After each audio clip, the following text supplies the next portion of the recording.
ገናን በቤተልሔም ጌታችን መድኃኒታችን ኢየሱስ ክርስቶስ በተወለደባት ስፍራ ታላቅ መንፈሳዊ ጉዞ ወደ ቅድስቲቱ አገር ኢየሩሳሌም ጰራቅሊጦስ የጉዞ ወኪል ይህን ታላቅ መንፈሳዊ ጉዞ አዘጋጅቷል።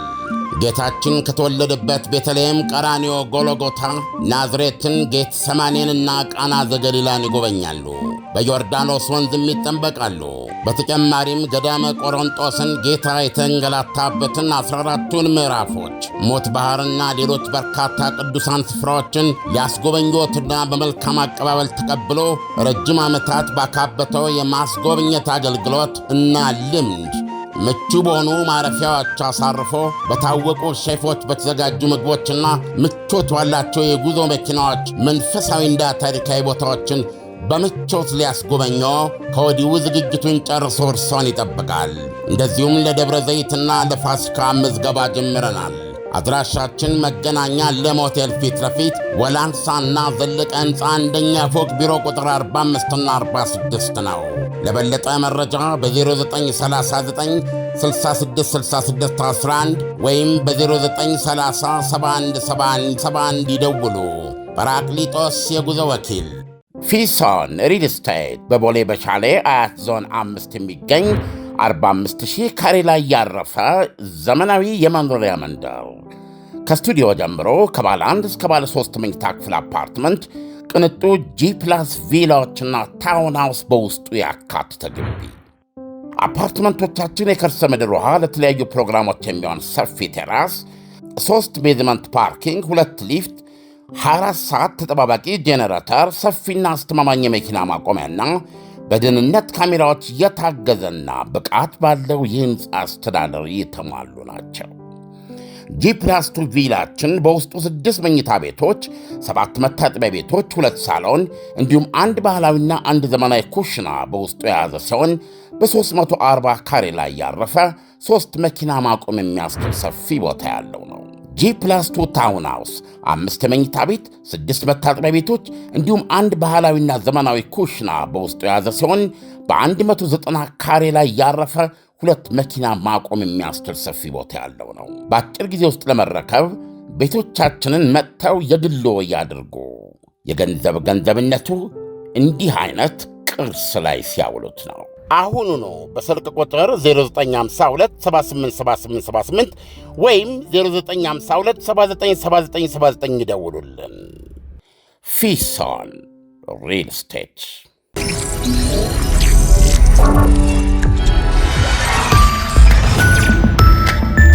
ይህ አዋዜ ነው። የዕለቱን ዋና ዋና ጉዳዮች እንመለከታለን። በላይ በቀለ ነኝ። ዩክሬን ምርጫ ለማካሄድ ዝግጁ መሆኗን ፕሬዝዳንት ዜሌንስኪ አስታወቁ። ፕሬዝዳንት ትራምፕ ዩክሬን ምርጫ ላለማካሄድ ጦርነቱን መጠቀሚያ ወይም ሰበብ እያደረገች ነው ማለታቸውን ተከትሎ ነው ዜሌንስኪ ለምርጫ ዝግጁ መሆናቸውን ያስታወቁት። የዜሌንስኪ የ5 ዓመት የሥልጣን ጊዜ ከዓመት በፊት ያበቃ ቢሆንም በጦርነቱ ሳቢያ ምርጫ መሰረዙ ይታወሳል።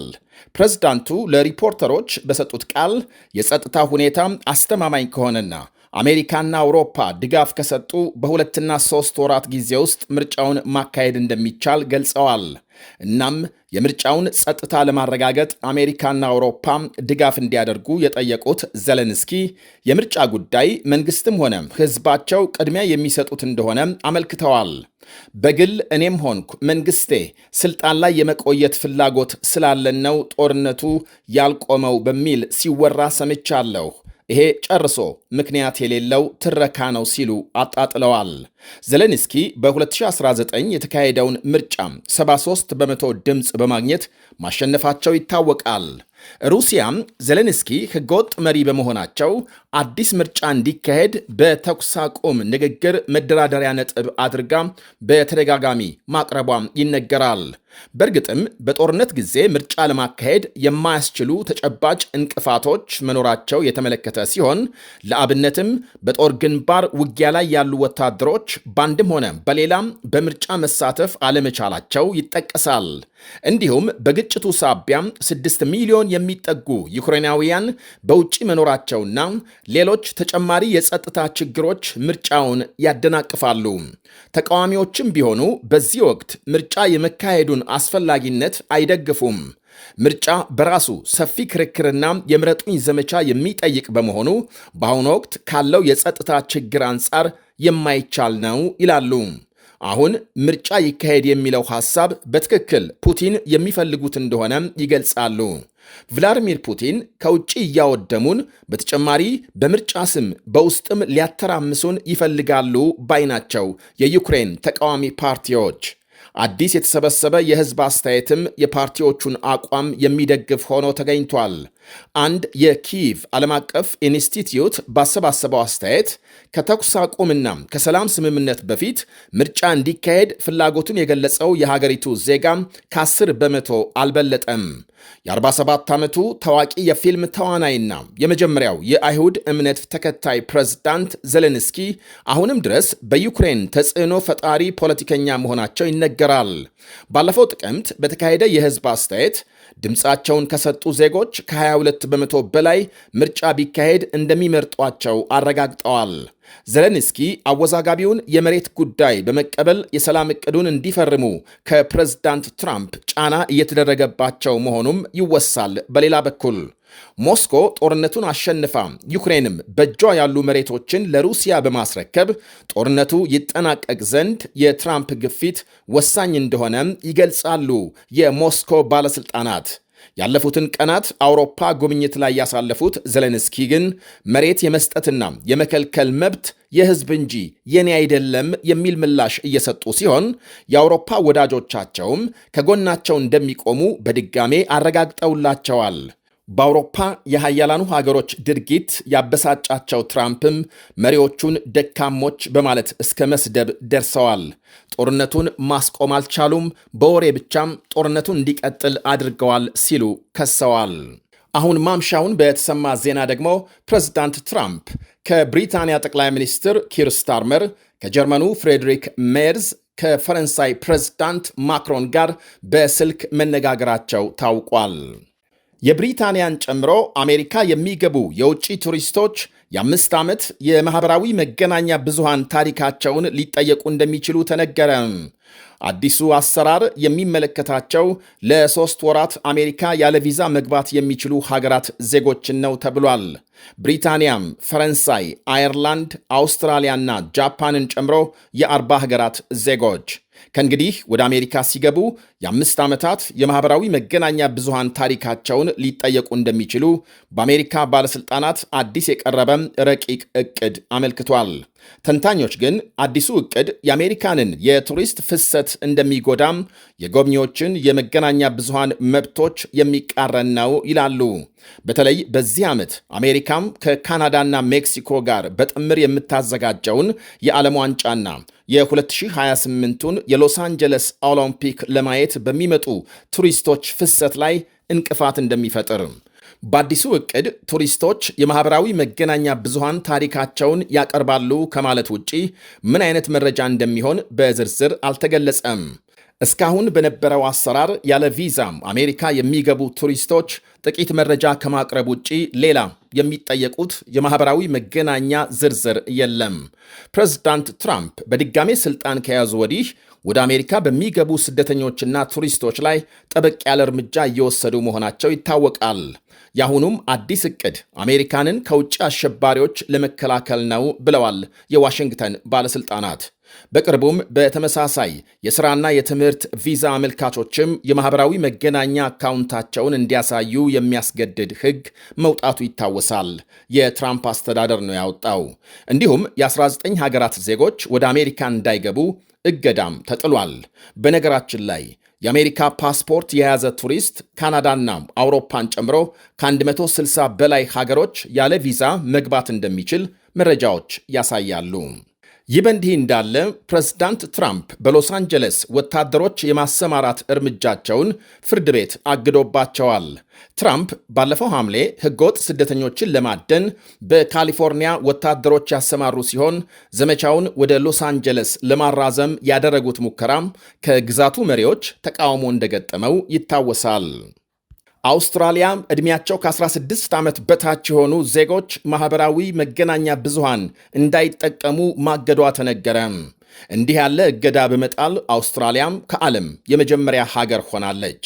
ከእንግዲህ ዕድሜያቸው ከ16 ዓመት በታች የሆኑ የሀገሪቱ ዜጎች ፌስቡክ፣ ቲክቶክ፣ ዩቱብ እና ሌሎች ማኅበራዊ መገናኛዎችን እንዳይጠቀሙ ታግደዋል። እገዳውን ከተላለፉ ደግሞ የሚጠየቁት ራሳቸው መገናኛ ብዙሃኑ ናቸው ብሏል የአውስትራሊያ መንግሥት።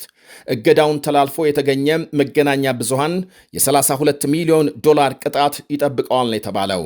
እርምጃው ከሀገሪቱ ሕዝብ ድጋፍና ተቃውሞ ሲያስተናግድ፣ መንግሥት ግን ታዳጊ ልጆችን ከጥፋት ለመከላከል ወሳኝ እንደሆነ ይገልጻል። ከዚህ የማኅበራዊ መገናኛ አጠቃቀም ጋር በተያያዘ የተለያዩ ሀገሮች እርምጃዎች ቢወስዱም እንደ አውስትራሊያ ግን በዚህ መጠን የጨከነ የለም ይላሉ ታዛቢዎች።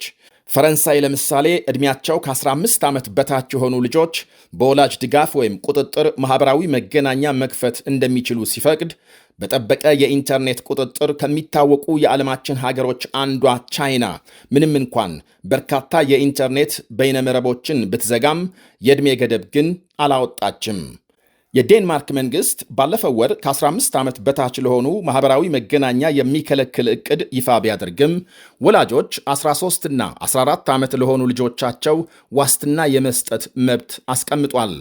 ጀርመንም በተመሳሳይ ከ13 እስከ 16 ዓመት የሆኑ ልጆች ወላጆቻቸው ከፈቀዱ ብቻ ማኅበራዊ መገናኛ ብዙሃን መጠቀም እንደሚችሉ ስትደነግግ፣ የስፔን መንግሥት ማኅበራዊ መገናኛ የሚጠቀሙ ልጆች የዕድሜ ጣሪያም 16 ዓመት እንደሚሆን የሚያስችል ረቂቅ ሕግ በቅርቡ ማጽደቁ ይነገራል። ምንም እንኳን እስካሁን ወደ ሥራ ባይገባም።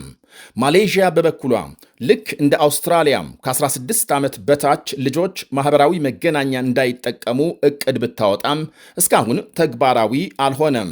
ብሪታንያም የአውስትራሊያን ፈለግ የመከተል ዕቅድ በቅርብ የላትም ብለዋል የሀገሪቱ ባለሥልጣናት። ይህ አዋዜ ነው። ፊሶን ሪል ስቴት በቦሌ በሻሌ አያት ዞን 5 የሚገኝ 45,000 ካሬ ላይ ያረፈ ዘመናዊ የመኖሪያ መንደር ከስቱዲዮ ጀምሮ ከባለ 1 እስከ ባለ 3 መኝታ ክፍል አፓርትመንት፣ ቅንጡ ጂ+ ቪላዎችና ታውን ሃውስ በውስጡ ያካተተ ግቢ። አፓርትመንቶቻችን የከርሰ ምድር ውሃ፣ ለተለያዩ ፕሮግራሞች የሚሆን ሰፊ ቴራስ፣ 3 ቤዝመንት ፓርኪንግ፣ 2 ሊፍት፣ 24 ሰዓት ተጠባባቂ ጄኔሬተር፣ ሰፊና አስተማማኝ የመኪና ማቆሚያና በደህንነት ካሜራዎች የታገዘና ብቃት ባለው የሕንፃ አስተዳደር የተሟሉ ናቸው። ጂ+2 ቪላችን በውስጡ 6 መኝታ ቤቶች፣ 7 መታጠቢያ ቤቶች፣ 2 ሳሎን እንዲሁም አንድ ባህላዊና አንድ ዘመናዊ ኩሽና በውስጡ የያዘ ሲሆን በ340 ካሬ ላይ ያረፈ 3 መኪና ማቆም የሚያስችል ሰፊ ቦታ ያለው ነው። ጂ+2 ታውን ሃውስ 5 መኝታ ቤት፣ 6 መታጠቢያ ቤቶች እንዲሁም አንድ ባህላዊና ዘመናዊ ኩሽና በውስጡ የያዘ ሲሆን በ190 ካሬ ላይ ያረፈ 2 መኪና ማቆም የሚያስችል ሰፊ ቦታ ያለው ነው። በአጭር ጊዜ ውስጥ ለመረከብ ቤቶቻችንን መጥተው የግሎ ያድርጉ። ገንዘብነቱ እንዲህ አይነት ቅርስ ላይ ሲያውሉት ነው። አሁኑ ነው በስልክ ቁጥር 0952787878 ወይም 0952797979 ይደውሉልን። ፊሶን ሪል ስቴት። ገናን በቤተልሔም ጌታችን መድኃኒታችን ኢየሱስ ክርስቶስ በተወለደባት ስፍራ ታላቅ መንፈሳዊ ጉዞ ወደ ቅድስቲቱ አገር ኢየሩሳሌም ጰራቅሊጦስ የጉዞ ወኪል ይህን ታላቅ መንፈሳዊ ጉዞ አዘጋጅቷል። ጌታችን ከተወለደበት ቤተልሔም፣ ቀራንዮ፣ ጎልጎታ፣ ናዝሬትን፣ ጌት ሰማኔንና ቃና ዘገሊላን ይጎበኛሉ። በዮርዳኖስ ወንዝም ይጠመቃሉ። በተጨማሪም ገዳመ ቆሮንጦስን፣ ጌታ የተንገላታበትን 14ቱን ምዕራፎች፣ ሞት ባሕርና ሌሎች በርካታ ቅዱሳን ስፍራዎችን ሊያስጎበኞትና በመልካም አቀባበል ተቀብሎ ረጅም ዓመታት ባካበተው የማስጎብኘት አገልግሎት እና ልምድ ምቹ በሆኑ ማረፊያዎች አሳርፎ በታወቁ ሼፎች በተዘጋጁ ምግቦችና ምቾት ባላቸው የጉዞ መኪናዎች መንፈሳዊና ታሪካዊ ቦታዎችን በምቾት ሊያስጎበኞ ከወዲሁ ዝግጅቱን ጨርሶ እርሶን ይጠብቃል። እንደዚሁም ለደብረ ዘይትና ለፋሲካ ምዝገባ ጀምረናል። አድራሻችን መገናኛ ለም ሆቴል ፊት ለፊት ወላንሳና ዘለቀ ሕንፃ አንደኛ ፎቅ ቢሮ ቁጥር 45ና 46 ነው። ለበለጠ መረጃ በ0939 666611 ወይም በ0930 717171 ይደውሉ። ጰራቅሊጦስ የጉዞ ወኪል